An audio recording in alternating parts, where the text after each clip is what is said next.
Сайн байцгаана уу? Та бүхэндээ орой минь төргий.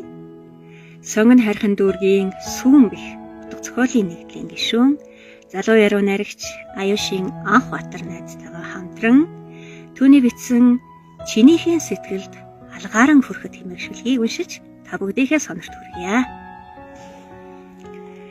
Чинийхээ сэтгэлд алгааран хүрэхэд гуниг хэмээх хүн цуваа тайлан алхдаг.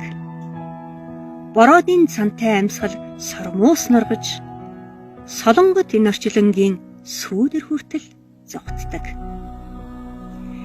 Чинийхээ сэтгэлд алгааран хүрэхэд навцын салхи уулсын сэвлэг үргээж намрын тухай бодлуудыг над руу илгээж байдаг. Намайцсан хөх орчлонгийн нар зовын тойрогт учирхийн их хүслээр чам руу дэмүүлж суудаг. Чинийхээ сэтгэлд алгааран хүрэхэд чихэн дотн аялгау амьдралын хөг нээлүүлж чандаг дэгдэг шиг өдрүүдийн дурсамж бүтээж байдаг.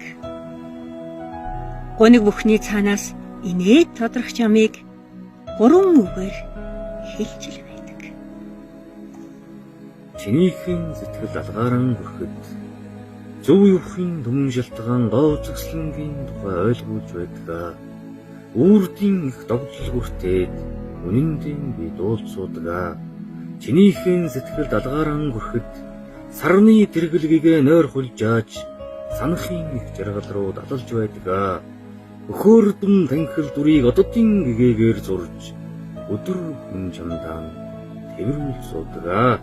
Чинийхээ сэтгэлд алгааран хүрэхэд чимээ аниргын өрчлөн зүрхэн тундас илгээж чиний үнэртэй сонцноос хавар үнэртэж байдаг. Хамтдаа байхдаа л сэтгэл дүүрэн байдаг заяан халамцуу хүн шиг л догдож суудаг. Сэтгэл дүүрэн байхад сайхан шүүдээ хайртан чинийхээ сэтгэл алгааран